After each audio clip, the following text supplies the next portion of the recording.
Okay, so annotation on कर दी मैंने। सो question number 1 को देखो। क्वेश्चन नंबर 1 का आंसर मुझे करो। सर बी होगा इसका answer. Question number 1, the number of significant figures in 0.001007। सो तुमने आंसर क्या किया? 4 बी। बी। ठीक है, कैसे आया 4?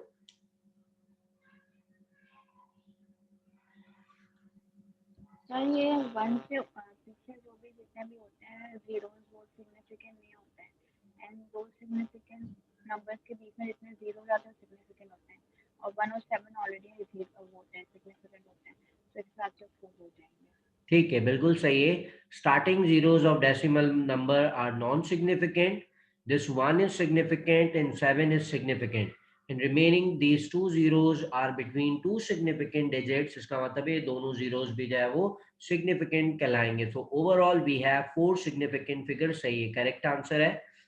Question number 2.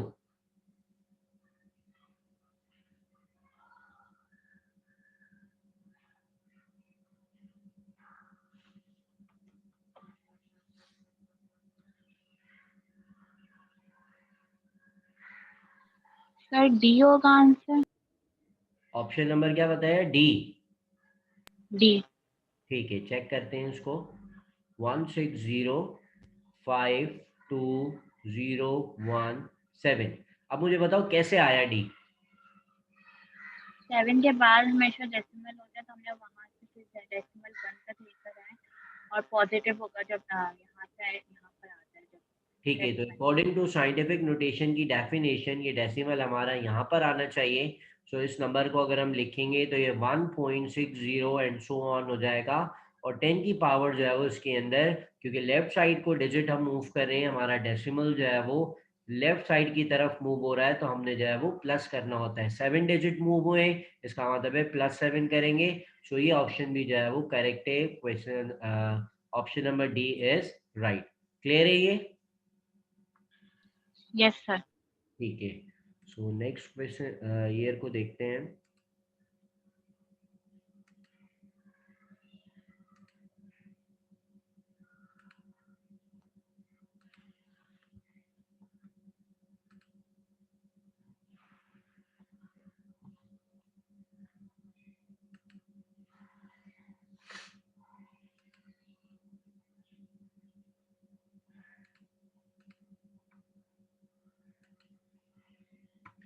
ओके, 2016 नजर आ रहा है? Yes sir. ठीक है, तो क्वेश्चन नंबर 1।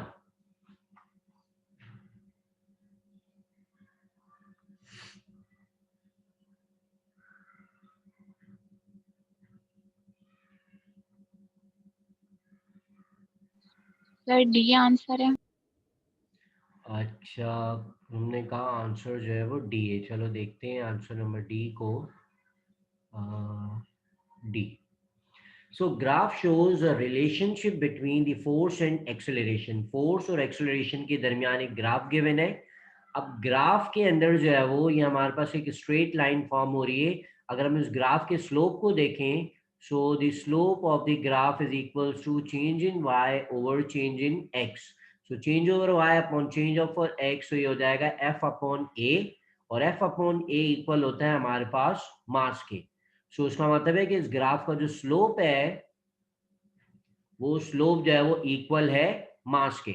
और हमें पता है कि अगर लाइन जो है वो स्ट्रेट हो, for straight line slope is constant. Slope जो है वो हमारा कांस्टेंट होता है। और यहाँ पर जो स्लोप है वो मास के बराबर है। इसका मतलब है कि मास जो है वो एक बॉडी का, जिस बॉडी का ग्राफ बना हुआ है, मास जो है वो उसका कांस्टेंट है। और इसके अंदर कितनी मेजरमेंट है हमारे पास? 1 2 3 4 एंड 5। तो 5 मेजरमेंट को यूज करके जो है वो एक ग्राफ को प्लॉट किया हुआ है। अगर हम अगर हम इन मेजरमेंट को देखें, सो इन मेजरमेंट के अंदर हमारे पास जो ये मेजरमेंट है 2 3 एंड 4, ये तीनों मेजरमेंट जो है बिल्कुल एक्यूरेट आ रही हैं, बिकॉज ये सारी जो है वो मेजरमेंट लाइन के ऊपर है। अगर हम 1 को और 5 को देखें तो वो मेजरमेंट जो है वो हमारी उसके लाइन के जो है वो करीब करीब है। तो ये हमने ग्राफ को एनालाइज किया है। अब देखते हैं कि ग्राफ के अंदर पूछा क्या जा रहा है। Which of the following features of the graph indicate a systematic error in the measurement? So, which of the following feature of the graph indicates that there is a systematic error in the measurement? Graph is a straight line. Graph जो है वो straight line है. All the points are not on the straight line के सारे points जो है वो straight line पे नहीं है. The straight line starts from the positive x-axis and straight line does not pass through the origin. कि कौन सा एरर इसके अंदर मौजूद है? तुमने ऑप्शन कहा डी. क्यों डी आंसर सही है? सर ये लाइन यहाँ पे स्टार्टिंग से ओरिजिन से नहीं हो रही है, बीच में से यहाँ पे मेजरमेंट्स यहाँ पे मार्क किए गए हैं। ठीक है, ये लाइन जो है वो ओरिजिन से स्टार्ट नहीं हो रही. सो ओरिजिन से स्टार्ट नहीं होने का मतलब क्या है? 0 से स्टार्ट नहीं हो रही है। अच्छा, ये तो समझ आ गया कि लाइन 0 से स्टार्ट जो है वो नहीं हो रही. तो लाइन जब 0 से स्टार्ट नहीं हो रही तो उसका मतलब क्या होता है? यहाँ पे सिस्टमैटिक एरर है। अच्छा, मैं बताता हूँ उसका क्या मतलब है. फॉर एग्जाम्पल यहाँ पर जो वैल्यू है वो है 0 न्यूटन. यहाँ for example 5 newton, then 10 newton, इस तरह से वैल्यू चेंज हो रही है. बट ये मस्ट है कि यहाँ पर जो वैल्यू है वो 0 है. सिमिलरली यहाँ एक्स एक्सिस पे देखें तो this is 0. Let suppose this is 5, this is 10, this is 15. जिस तरह से वैल्यू जो है वो मूव करी. सो अगर हम इस पॉइंट को देखें तो ये वाला जो पॉइंट है, ये पॉइंट हमें बता रहा है कि force is 0 but acceleration has some value. हमें पता है कि फोर्स जो है वो डायरेक्टली प्रोपोर्शनल होती है एक्सेलरेशन के.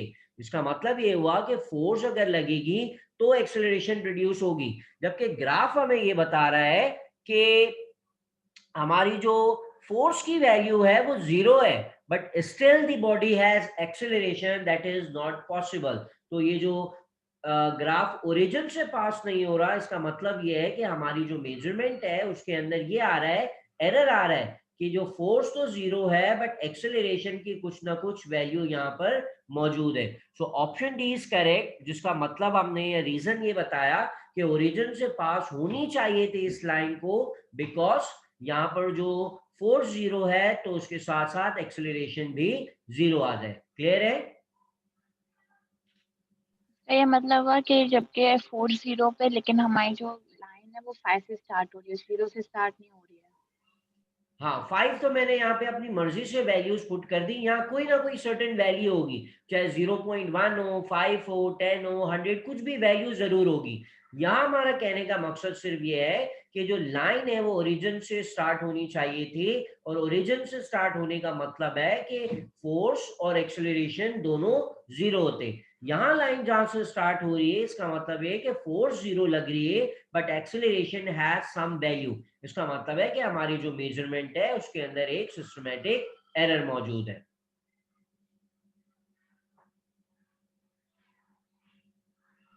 सर मेरे पास ऑडियो इश्यूज आ रहे हैं, मैं अभी रिजॉइन कर रही हूँ। Okay okay okay.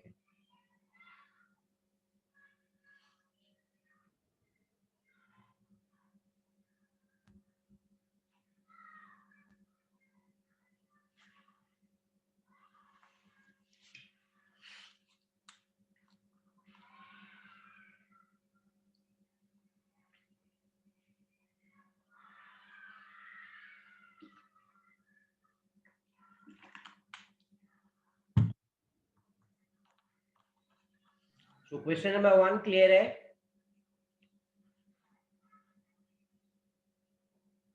Yes sir. ठीक है. सो अब जो है वो क्वेश्चन नंबर 2 पर आ जाते हैं. क्वेश्चन नंबर 2 आंसर करो. सर आप थोड़ा स्क्रॉल करेंगे? अच्छा ठीक है,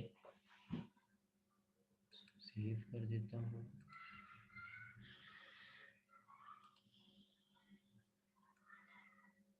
क्लियर है अब? Yes sir.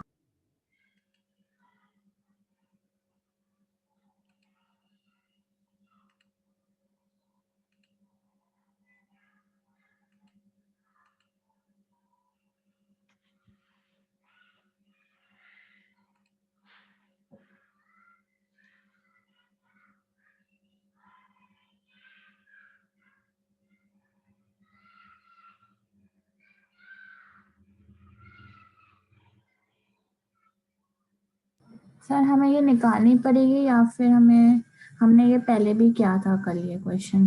कल हमने क्वेश्चन किया था, तो जो चीज़ें हमने कर चुकी हैं, इस तरह की चीज़ें अगर माइंड में रहती हैं कि भाई जी का ये डायमेंशन थी या फोर्स की ये डायमेंशन होती है, तो हम यहाँ डायरेक्ट भी जो है उसको सॉल्व कर सकते हैं। अगर हमें डायरेक्ट याद नहीं है तो फिर ऑब्वियसली यहाँ पे हमें फाइंड आउट करनी पड़ेगी। मैं यहाँ दोबारा फाइंड आउट कर देता हूँ, F R square over m1 and m2, यही फॉर्मूला बनेगा जी का। Yes sir. ठीक है। फोर्स क्योंकि जो है वो एक ड्राइव क्वांटिटी है, तो फोर्स की डायमेंशन हम यहाँ पे अलग निकाल लेते हैं। ये होता है F is equals to m a. Mass की डायमेंशन m हो जाएगी और एक्सेलरेशन की डायमेंशन होती है L T minus two. So force की डायमेंशन हमारे पास आ गई M L T minus two. R की डायमेंशन आ जाएगी L two upon M one M two की डायमेंशन आ जाएगी, दो मास आ जाएंगे। सो ये हमारे पास डायमेंशन आ गई। m और m इसमें कैंसिल हो जाएगा। सो ये जो m बच गया उसको हम न्यूमरेटर में लेकर आ जाएंगे, it will become m minus one. This is L1 and this is L2, तो ये हमारे पास हो जाएगा L3 और टाइम हमारे पास हो जाएगा t minus two, sorry plus minus two. So हमारी जो ग्रेविटेशनल कांस्टेंट है उसकी डायमेंशन आ गई, that is m minus 1, L3 and t minus 2। Clear है ये आंसर होगा। हाँ, ऑप्शन नंबर डी जो है वो हमारा यहाँ पर आंसर है। कल हमने किया भी था ये। अगर जो है वो याद नहीं भी ये डायमेंशन तो कोई मसला नहीं है, सॉल्व करके भी जो है वो हम इस तरह से कैलकुलेट कर सकते हैं। Okay sir. ठीक है। सो नेक्स्ट ईयर देखते हैं। ये हमारा था 2016।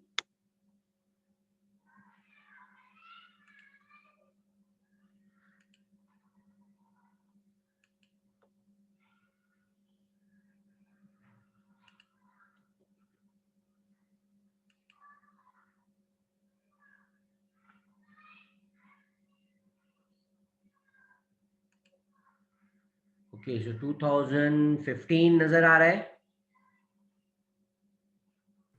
Yes sir. ठीक है, 2015 के अंदर क्वेश्चंस देखते हैं। क्वेश्चन नंबर 1 पढ़ो।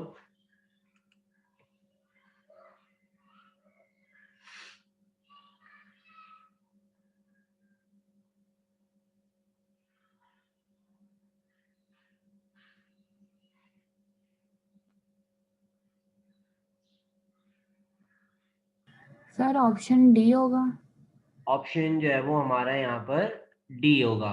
सो यहाँ पर जो स्टेम दिया हुआ था कि experimental dimension rectangular plate is measured with a metre ruler.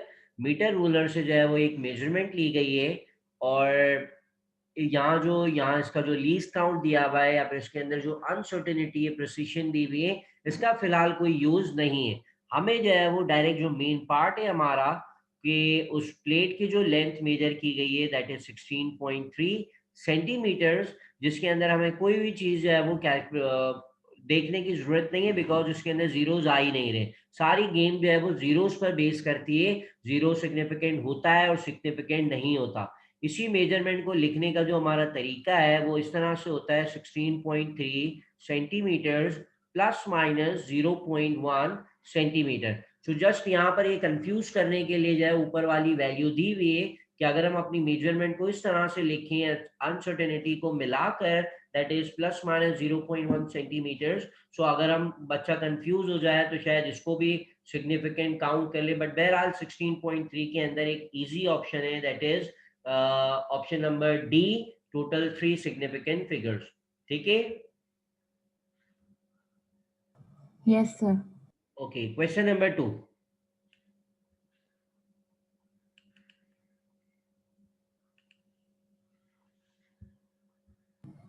Sir हमने ये कल भी सॉल्व किया था, उसका आंसर ए था। ए था। हाँ ठीक है। सो यहाँ पर भी हम इसको सॉल्व कर देते हैं। मोमेंटम का फॉर्मूला बताओ। Momentum is equals to mass multiply by velocity. Mass multiplied by velocity. Mass we have equals to kilogram and velocity is we have meter per second. Kilogram की डायमेंशन इज m, मीटर की dimension l and second की dimension हो जाएगी t-1. सो यहाँ हमारे पास option हो जाएगा mlt-1. This is the correct answer. Clear है? Yes sir. ठीक है. सो नेक्स्ट ईयर पे चलते हैं.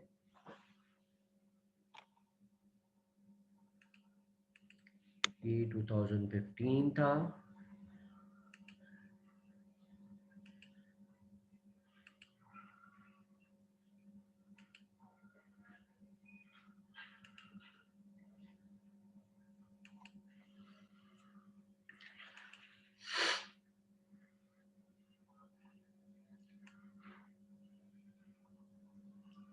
Okay, question number 1 and 2.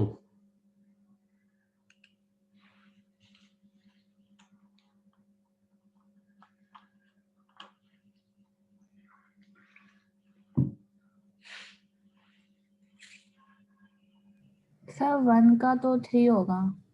1 का ऑप्शन जो है वो 3 या सी या B? B. Okay, B. Check करते हैं. The mass of the body is 4.50 exponent 5 kilogram. The number of significant पूछे, बिल्कुल सिंपल सा क्वेश्चन है and option B is the right answer. यहाँ पर कंफ्यूजन सिर्फ इसके अंदर हो सकती थी, multiply by 10 raise to the power 5, जिसमें हमने रूल में पढ़ा था कि जब एक साइंटिफिक फॉर्म दी हुई हो तो हम सिर्फ जो न्यूमेरिक वैल्यूज होती हैं उसको जो है वो काउंट करते हैं, 10 की पावर्स को काउंट नहीं करते. बिल्कुल सही है. Question number 2.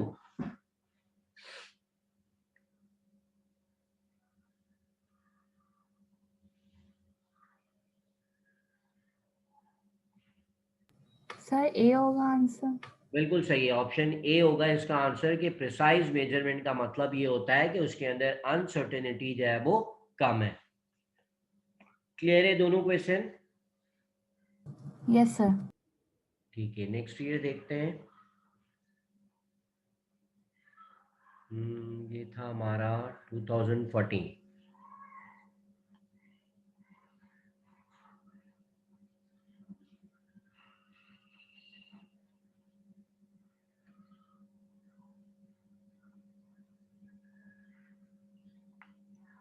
ओके.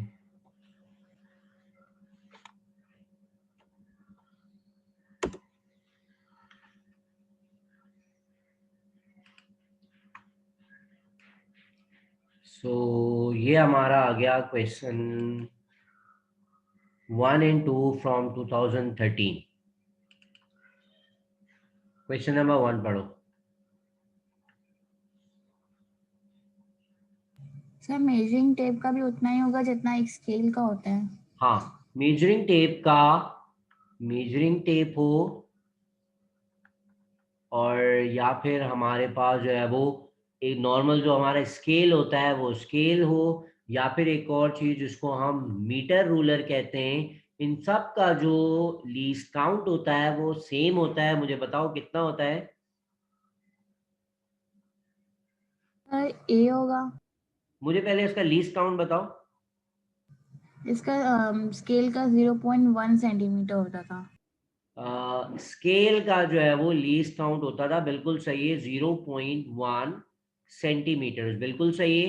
इसी को मेजरमेंट को अगर हम अपना मिलीमीटर्स में लिखें तो मिलीमीटर्स में क्या आंसर आएगा?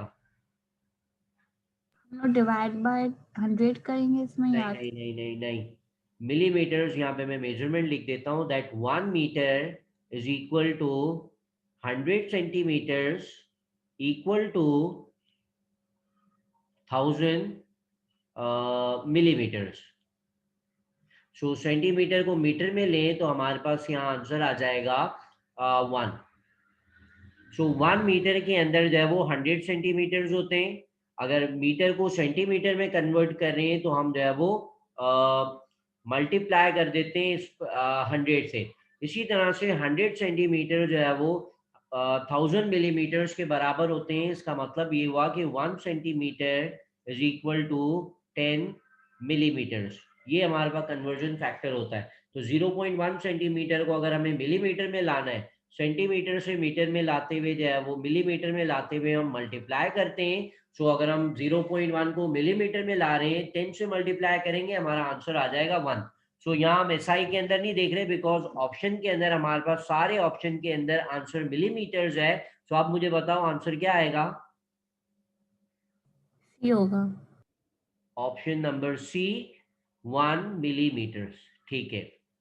सर हमने यहाँ पे 0.1 को 10 से मल्टीप्लाई किया या फिर 100 से किया था? नहीं, देखो अगर हम सेंटीमीटर और मीटर के अंदर कन्वर्जन देख रहे हैं, तो सेंटीमीटर से अगर हम मीटर के अंदर आ रहे हैं तो हम मल्टीप्लाई कर देते हैं 100 से, और मीटर से अगर सॉरी डिवाइड कर देते हैं यहाँ पर हम 100 से, डिवाइडेड बाय 100। और अगर हम मीटर को सेंटीमीटर में ला रहे हैं तो हम मल्टीप्लाई कर देते हैं 100 से। सो इन दोनों के दरमियान जो कन्वर्जन फैक्टर है वो 100 का होता है। इसी तरह से अगर हम सेंटीमीटर और मिलीमीटर के अंदर कन्वर्जन देख रहे हैं, तो सेंटीमीटर को मिलीमीटर में जब हम कन्वर्ट करेंगे तो हम मल्टीप्लाई कर देंगे 10 से, और मिलीमीटर को जब हम सेंटीमीटर्स के अंदर, सॉरी फिर मैंने उल्टा लिख दिया, सेंटीमीटर जो है वो बड़ा यूनिट है और मिलीमीटर जो है वो छोटा यूनिट है। सो सेंटीमीटर को मिलीमीटर में लाएंगे तो डिवाइडेड बाय 10, और मिलीमीटर को सेंटीमीटर में लेकर आएंगे तो मल्टीप्लाई बाय 10।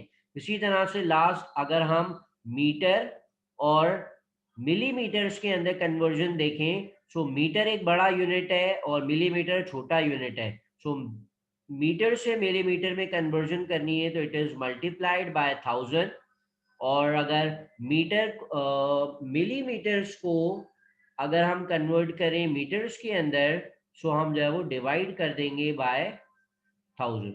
क्लियर है ये फैक्टर? Yes sir. ठीक है, तो करेक्ट आंसर जो है वो क्वेश्चन नंबर 1 का ठीक था, सी। Question number 2।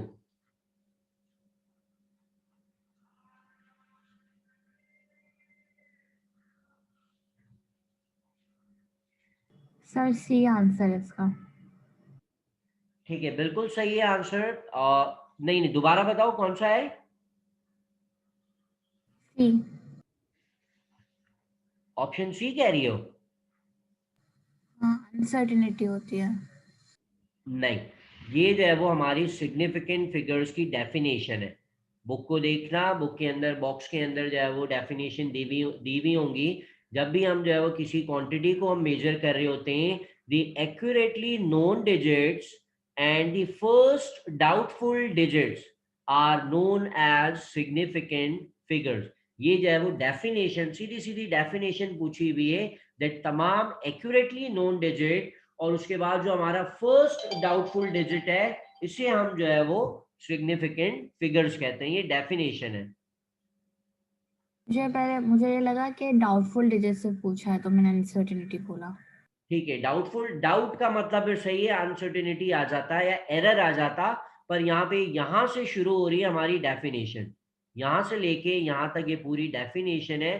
जिस तरह 9-10 में भी हमने देखा ना, बहुत सारे सवाल होते थे जिसको डायरेक्ट जो है वो हमसे डेफिनेशन पूछी गई होती थी।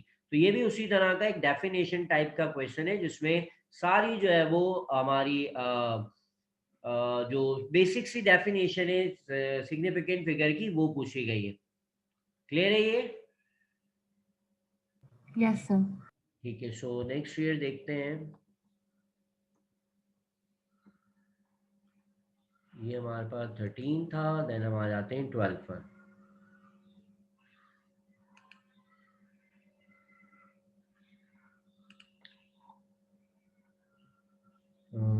12 में हमारे पास जो है वो पेपर्स पे नाम नहीं लिखे हुए, कोड लिखे हुए।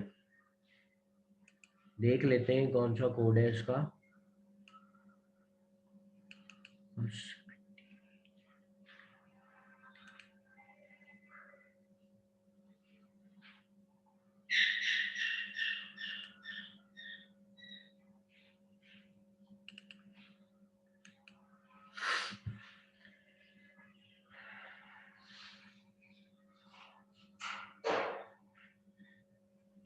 ठीक है, सो 2009 का पेपर आ गया इसमें।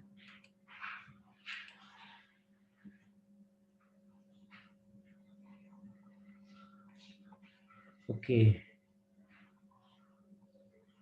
चलो 9 में देख लेते हैं। हमारे पास 17 का फोल्डर था तुम्हारी डेटा में से, जो तुमने लिंक शेयर किया था, उसमें हमारे पास 12 के फोल्डर के अंदर जो है वो फिजिक्स का ही 2009 का पेपर मौजूद है। तो उसके अंदर देख लेते हैं अगर हमारे काम के क्वेश्चंस मौजूद हैं नहीं। ठीक है, क्वेश्चन नंबर 2 है, 1 एंड 2 एज इट इज जो हम सॉल्व कर रहे थे उसी टाइप के क्वेश्चंस हैं।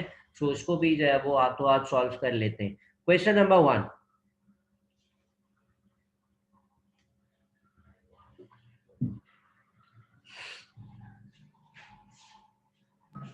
सर पास्कल किसका यूनिट था?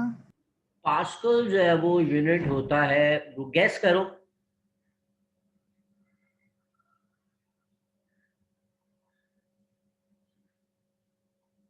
याद आ रहा है या नहीं आ रहा? Sir pressure. प्रेशर का, ठीक है, प्रेशर का जो है वो यूनिट होता है, सॉरी, हाँ, प्रेशर का यूनिट होता है पास्कल। अब यूनिट हमें बताना है, तो यूनिट बताने का आसान तरीका क्या है कि उसका फॉर्मूला याद करो। अगर डायरेक्ट यूनिट याद नहीं है तो हम जो है वो उसका फॉर्मूला निकालते हैं। फॉर्मूला याद है?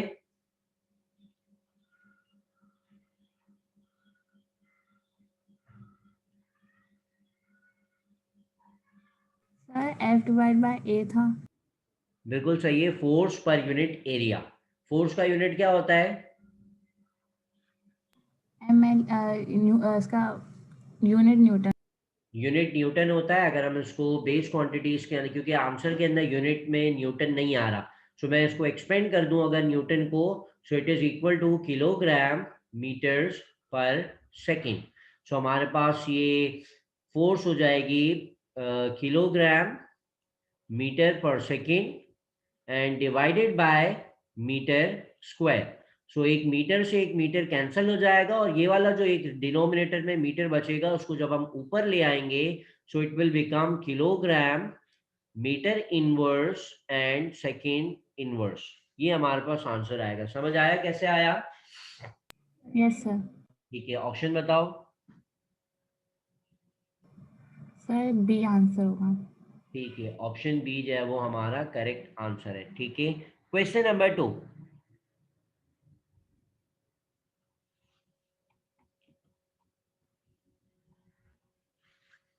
सर ए होगा इसका। इसका ऑप्शन तुमने कहा ए होगा। ठीक है, तो क्वेश्चन देखते हैं। क्वेश्चन में कहा है show the dimension of force, velocity and acceleration.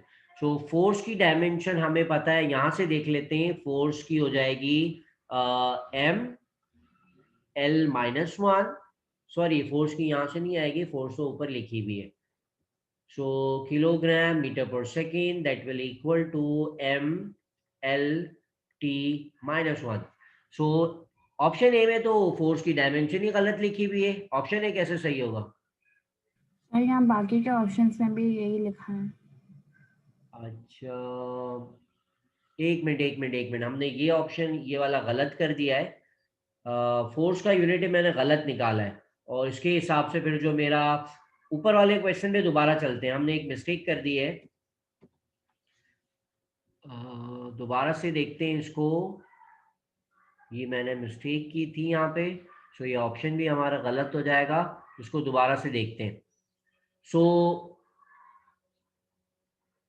Okay, so force mass की जगह जो है किलोग्राम आ गया, और एक्सेलरेशन का यूनिट मीटर पर सेकंड नहीं होता, मीटर पर सेकंड स्क्वायर होता है।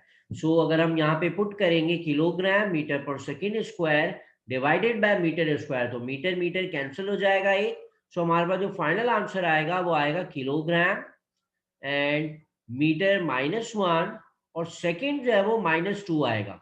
हमने जो है वो यूनिट के अंदर एक मिस्टेक कर दी थी, ये हमारा करेक्ट आंसर है। ठीक है,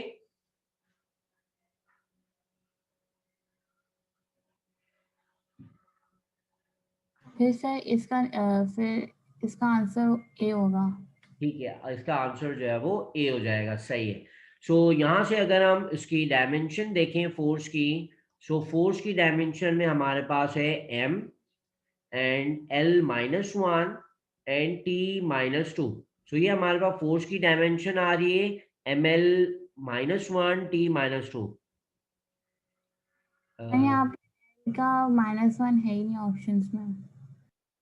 एक मिनट, हम क्या मिस्टेक कर रहे हैं? किलोग्राम मीटर्स पर सेकंड। ओके, सो ये हमारे पास फोर्स का फॉर्मूला है, फोर्स इज m-1 नहीं होगा ना, हाँ जो ऊपर है। किलो। हम डायरेक्ट यहाँ मिस्टेक करें कि हम यहाँ प्रेशर का लिखा हुआ है, हम उसको फोर्स का लेके चल रहे हैं। So this is pressure. So ठीक है, फाइनली दोबारा से लास्ट में स्टार्ट करते हैं। किलोग्राम मीटर्स पर सेकंड स्क्वायर। सो फोर्स की डायमेंशन हो जाएगी m l and t -2। So this is force. So mlt -2 यहाँ भी है, mlt -2 यहाँ भी है। ये वाला ऑप्शन हमारे पास गलत हो जाएगा, सी, इसको छोड़ देते हैं। mlt -2 यहाँ भी है। देन वेलोसिटी को देखें। So velocity is equal to metre second -1। So it will be equal to lt -1। तो ये हमारे पास फोर्स आ गई और ये हमारे पास जो है वो वेलोसिटी आ गई lt -1। lt -1 ऑप्शन ए और बी दोनों के अंदर यही आ रहा है। And acceleration is equal to lt -2। So option A जो है वो हमारा इसके अंदर करेक्ट है। क्लियर है? Yes sir. ठीक है, सो नेक्स्ट ईयर देखते हैं।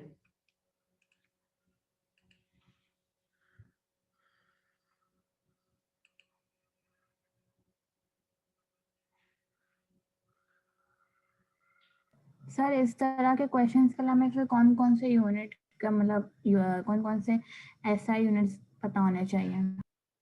जो वो तमाम क्वांटिटीज जो हम ऑलरेडी पढ़ चुके हैं, जैसे 9th क्लास की क्वांटिटीज हैं, 10th क्लास की क्वांटिटीज हैं, या फर्स्ट ईयर के अंदर कोई नई क्वांटिटी पढ़ रहे हो, तो अब ये एज्यूम करेंगे बोर्ड वाले कि 9-10 के अंदर जो तमाम क्वांटिटीज पढ़ ली हैं वो बच्चे को आनी चाहिए।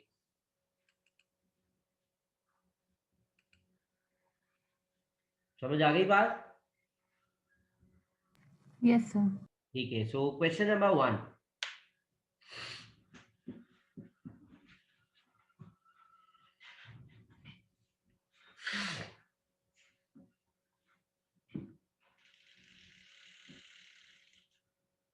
याद है इस तरह की डायग्राम जो है वो हमने ये वाला टॉपिक समझाते हुए भी मैंने बताई थी कि हम अगर इसके अंदर से एक्यूरेसी और प्रिसीशन दोनों को अगर हम कंपेयर करें, सो एक्यूरेसी का मतलब क्या था? एक्यूरेसी जब वो एक्चुअल वैल्यू के करीब होते थे। जब वैल्यू जो है वो हमारी एक्चुअल वैल्यू के करीब हो तो उसको जो है वो हम एक्यूरेट कहते हैं। और प्रिसीशन किसे कहते हैं? जब वो वैल्यूज आपस में एक दूसरे के करीब होती आपस थी। में एक दूसरे के करीब हो। All values are near each other. ये हमने आसानी के लिए याद रखने के लिए इन दोनों के दरमियान डिफरेंसेस के तौर पे जो है वो याद रखा था। अगर आपस में भी करीब है, एक दूसरे के भी करीब है, तो उस मेजरमेंट को हम मोर एक्यूरेट और मोर प्रिसाइज कहेंगे। यहाँ अगर हम देखें तो हमारा टारगेट जो है वो ये है, ये हमारा टारगेट था, या ये हमारी जो है वो एक्चुअल वैल्यू थी, इसको हम एक्चुअल वैल्यू ही लिखते हैं। सो ये हमारी जो है वो एक्चुअल वैल्यू है। और हमारी चारों मेजरमेंट 1, 2, 3 एंड 4, ये चारों मेजरमेंट एक दूसरे के करीब है बट एक्चुअल वैल्यू के करीब नहीं है। तो हम एक्यूरेसी के अंदर इसको जो है वो लेस कहेंगे। तो ये जो मेजरमेंट है मेरी वो लेस एक्यूरेट है, और प्रिसीशन में हम इसको जो है वो मोर कहेंगे, बिकॉज ये जो मेजरमेंट है हमारी वो मोर प्रिसाइज है। समझ आ गया? Yes sir. सो ऑप्शन कौन सा सही होगा? सर ए और सी तो होगा नहीं। ए का मतलब है लेस प्रिसाइज, नहीं, ए नहीं होगा। सी है मोर एक्यूरेट, ये भी नहीं होगा बिकॉज एक्चुअल के बहुत दूर है। फिर लेस अनसर्टेन और मोर अनसर्टेन में से फिर डी होगा। बिल्कुल सही है, इसका ऑप्शन जो है वो डी होगा। सो सर्टेन का मतलब भी जो है वो, जब हम अनसर्टेन कहते हैं, सो अनसर्टेन का भी मतलब एक तरह से होता है एरर। सो जब अनसर्टेन कह रहे हैं तो इसका मतलब है कि यहाँ प्रिसाइज की बात नहीं हो रही है, यहाँ पे एक्यूरेसी की बात हो रही है। सो अगर हम एक्यूरेसी के हिसाब से देखें तो हमारी चारों मेजरमेंट जो है वो एक्चुअल वैल्यू से ज्यादा दूर है। ऑप्शन डी जो है वो करेक्ट आंसर है, दे आर मोर अनसर्टेन।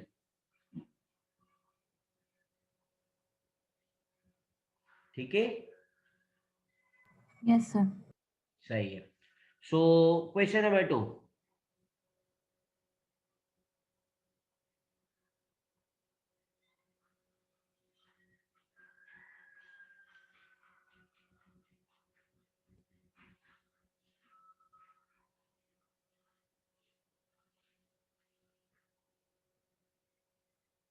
ये वाला क्वेश्चन अभी अभी कहीं किसी और ईयर के अंदर भी हमने देखा था, रिपीट हुआ है शायद ये।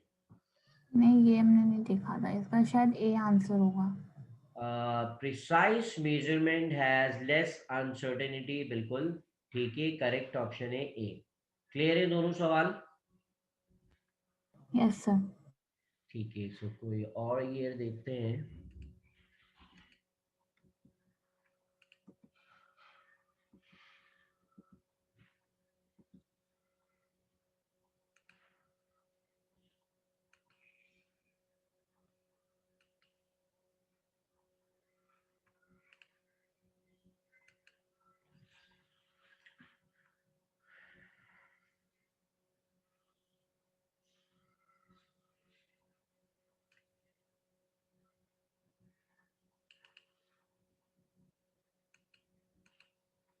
Okay, question number 1 and 2।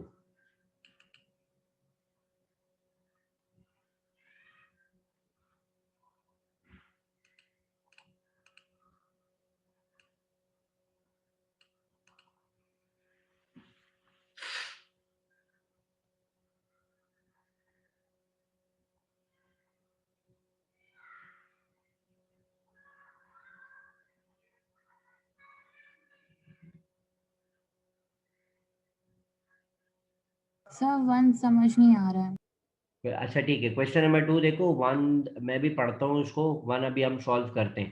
Question number 2 देखो। सर इसका आंसर बी होगा।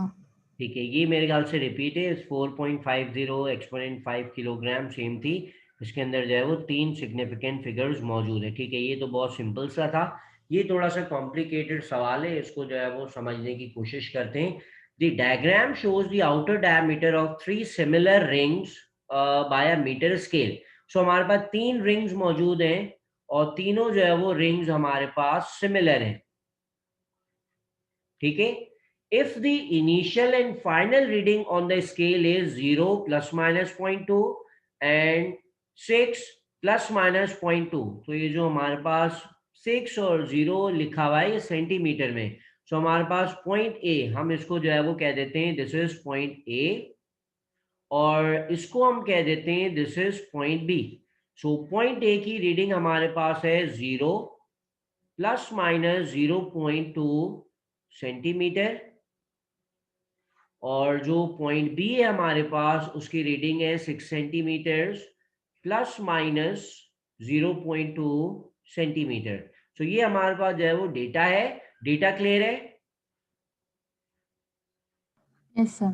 ठीक है, then the uncertainty in the diameter of each ring, हर रिंग की जो हर रिंग के अंदर जो अनसर्टेनिटी होगी या डायमीटर होगा वो हमें कैलकुलेट करना है। सो अगर हम ए और बी को, जब हमें यहां से लेके यहां तक पूरी लेंथ फाइंड आउट करनी है, तो पूरी लेंथ फाइंड करने के लिए क्या करेंगे? सर ऐड करेंगे। हम जो है वो उसको ऐड कर देते हैं, सॉरी ऐड नहीं करते, दोबारा बताओ, हम माइनस कर देंगे। हम जो है वो माइनस कर देते हैं।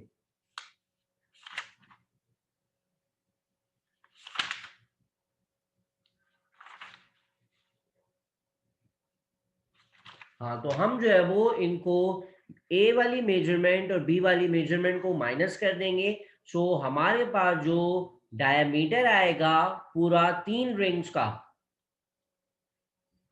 3 रिंग्स का जो डायमीटर आएगा वो इक्वल होगा 6 centimetre minus 0 centimetre. So 6 minus 0 is equal to 6 centimetre. So एक रिंग का डायमीटर कितना आया? एक रिंग का फिर डिवाइड करेंगे तो 2 होगा। 2 सेंटीमीटर आएगा, ठीक है। Yes sir. ठीक है। अब जब हम एडिशन और सब्ट्रैक्शन कर रहे होते हैं, तो याद करो हम ये जो अनसर्टेनिटी गिवन होती है प्लस माइनस के अंदर, एडिशन और सब्ट्रैक्शन के रूल में हम क्या करते हैं? वैल्यूज को ऐड कर लेते थे। एडिशन और सब्ट्रैक्शन के केस के अंदर जो है वो हम अनसर्टेनिटी को जो है वो ऐड कर देते हैं, तो uncertainty are added. So 0.2 plus 0.2 is equal to 0.4। So जब हमने इन दोनों अनसर्टेनिटीज को जो है वो ऐड किया तो हमारे पास आंसर आ रहा है 0.4, जो कि पूरी अनसर्टेनिटी थी 6 सेंटीमीटर में। अगर मैं इसको डिवाइड करूं, 0.13 होगा। 0.13 आ रहा है आंसर, तो ऑप्शन कौन सा यूज करें? C option. Option C. सो मैंने इसको जो है वो डिवाइड किया है 3 से,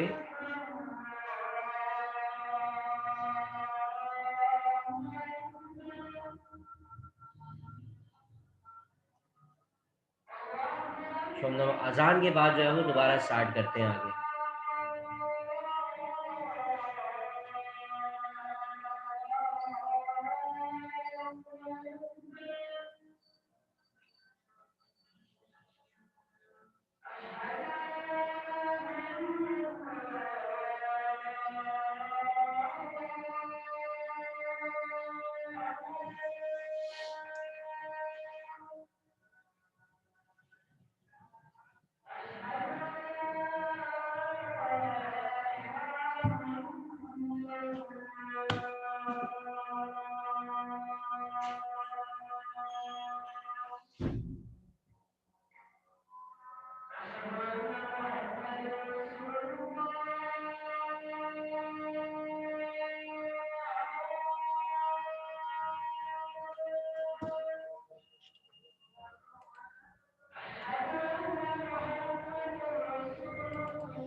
ओके, सो यहाँ तक हमारे पास जो पेपर्स मौजूद थे, हमने जो है वो प्रीवियस 2 ईयर्स को देखे। लास्ट वाले जो तुमने डेटा दिया था उसके अंदर लास्ट ईयर्स के अंदर जो है वो फिजिक्स के पेपर्स जो है वो नहीं है। उसके अंदर हमने जो आज किए हैं, मैं दोबारा सर बता, आपकी आवाज कम आ रही है थोड़ी। 1 मिनट।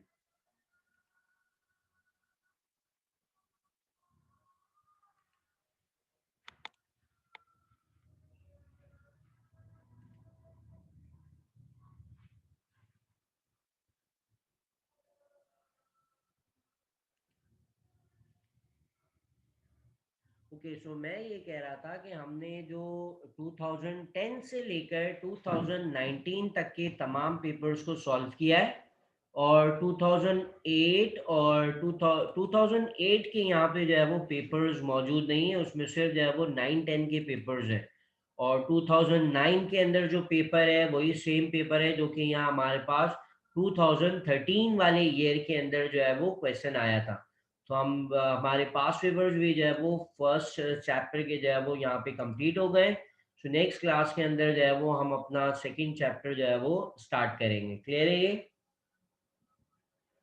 Okay sir. ठीक है, तो हम जो है नेक्स्ट क्लास के अंदर चैप्टर स्टार्ट कर लेंगे।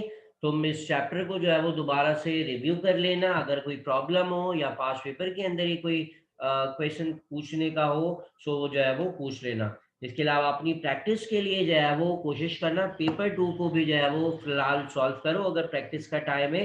अदरवाइज पहले हम जो है वो अपना कोर्स कंप्लीट कर लेंगे पेपर 1 को साथ साथ सॉल्व करते हुए, देन फिर हम जो है वो पेपर 2 की भी प्रैक्टिस करेंगे।